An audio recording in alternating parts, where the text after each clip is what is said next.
Hey, look, I'm Chris Walker, who never looks into the camera. I got maybe the best compliment the other day. Someone said, my 3 and 4-year-old think you're hilarious. Like, and kids are vicious. They will say whatever is on their mind. Uh, so, so I think there is no truer thing that could ever be felt than a child complimenting him. Today, I want to have a conversation about things that can get away from founders. And that is to say that I have seen enough go to market to know that it's very, very hard until it's very, very easy. And sometimes it stays very, very hard for too long. And that is generally a lack of understanding. It is a lack of empathy. And the way that I think about this is compound interest. And you can have a compound interest in understanding. Now, the whole benefit of AI is that when applied to the right workflows, I'm going to say that one more time. When applied to the right workflows with the right inputs for a singular persona, it can have dramatic effects. And that is to say that AI is not at the place where you could type in a single sentence to ChatGPT, it can understand what you need and who you are, and it can go do it. I can't put into ChatGPT, plan me a vacation.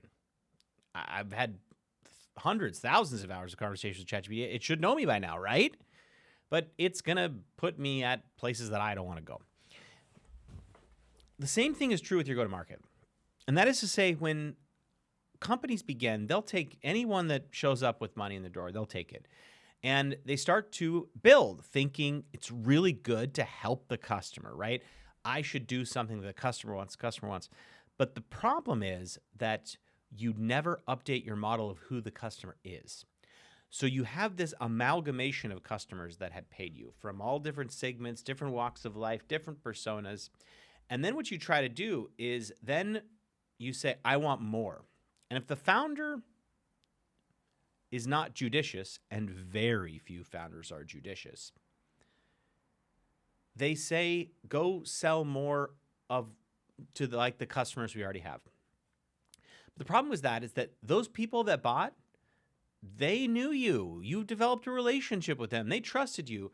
So that gap between what you sold and what they bought is gigantic because they knew you, because they liked you, because you had some relationship, because you got an intro, because the investor said to try them out, all sorts of reasons. Now, you go to someone off the street, you have to make a pretty compelling value prop to say that this is the best goddamn turkey sounder that you could buy, right? That you have to make a much different value prop. And so that is to say that after you have an amalgamation of customers, when you go target new customers, you have to pick. You have to pick if you want compound returns, if you want venture-backed outcomes. And to pick is to understand, because if you get feedback from two different personas that have two different problems and you build in two directions, your insight, your offer, your value prop will never be so deep as to be gigantically meaningful to them. So, how can you fix this? Well, what you need to do is you need to evaluate the personas that have purchased. And you need to say, who is the closest to the value of the business? Now, generally, that's revenue. It's really hard to sell to like HR leaders because their budgets totally change over time, good times, bad times. It's hard to sell to customer success people because people don't think about that as a revenue generating activity. So you really, it's helpful to figure out, am I selling to a persona that has authority to buy, that has budget? It's also helpful to look at compared to what? What are they comparing me to? Now, this is not competitors, not necessarily. It is, what is their existing solution? And the interesting thing about a lot of these AI tools, it's like video editing, but with AI. It's like, well, people don't have video editing problems. They have workflow problems, right? When I'm creating this video, I open CleanShot X. And like what the first thing I have to do is I got to change the microphone. And then I have to make sure that this thing doesn't last more than 15 minutes. Otherwise, I can't publish it to LinkedIn. And LinkedIn actually, it'll upload something that says upload failed and the post will disappear. So that's like obnoxious, right? And then I got to upload to YouTube. Then I got to make a thumbnail, and I will add a weird thumbnail to this one that my friend James made. So I'll tag him so that you can use him for some of your video editing needs. But all of those workflow problems are my problems. They are not the problems of someone that is creating a theatrical movie. They are not the same problems as someone that is creating a product demo video. They are very different. And to solve the problem for me requires you to go down a rat hole. And if you could send me a message that says, Jordan, have you ever created a video using CleanShot X or using Loom, and you got to first pick your inputs, and then you don't edit it, and then you got to get a thumbnail, and then you got to upload to YouTube, and then you probably don't have the time to clip it out because you're just an individual creator. I'd be like, absolutely, that's true. But you can only do that by focusing just on people like me, if that's the problem that you were solving. But what's going to happen is if you have a bunch of personas that have bought your video editing, whatever solution, and you try to paste that onto the market, you're going to say, Jordan, do you ever have problems creating videos? And do you ever have challenges editing them? Your message will make no sense because you don't understand me. You don't understand my problems. You're giving me case studies that make no sense to me. You're not targeting by the problems that I have relative to the case studies you have.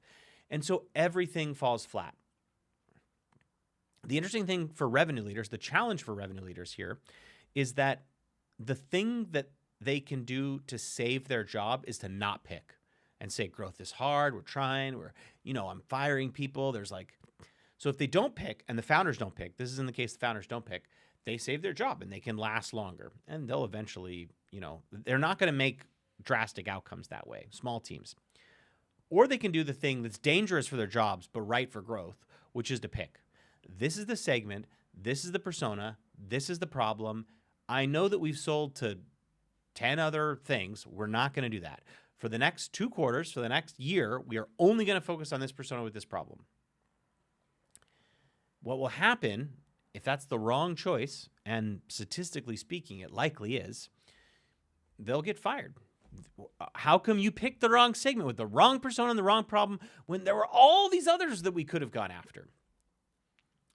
This is why you need to have a founder that has the wherewithal to make those choices, to make those hard choices, and say, this is what we're going to do. And if that fails, to do it again to the next segment and the next segment. And the thing that you should get good at is not being able to lift weights. It's the push-ups. It's the repetitions that you need to get good at, not the total number of weights that you can bench press. It's sales, so there has to be some weightlifting. I don't know why. This is the challenge of our time. It's focus. And the AI products that I have seen, that I have chatted with, these AI founders are reinventing reinventing an old mistake and adopting it as a new mistake. And that mistake is that AI tools can be horizontally useful. I do not think this is true for most. And even ChatGPT, for example, it can do a lot of things almost good enough. But it's not like I'm dumping stuff into ChatGPT and having it make legal decisions. There are vertical solutions for that. So we need to have the wherewithal to make the choice, to make the hard choice, to pick. And picking means understanding. And understanding means better product. And better product means better messaging. And better messaging means better conversions. And you can get there. But to do so means that you must, with one blind eye, look at your existing customer list and say, who in here do we not want to serve going into the future? And who in here do we not know nearly enough about to serve 10x? Monday Musings. Thanks so much for spending time with me. I am very grateful that you are here. And I promise that if I ever use video editing software, that I won't make AI versions of myself, and that you will always hear the intonation in my voice to know how I feel about this. This is the privilege of my lifetime, and I only get to do it because of you. Ubuntu.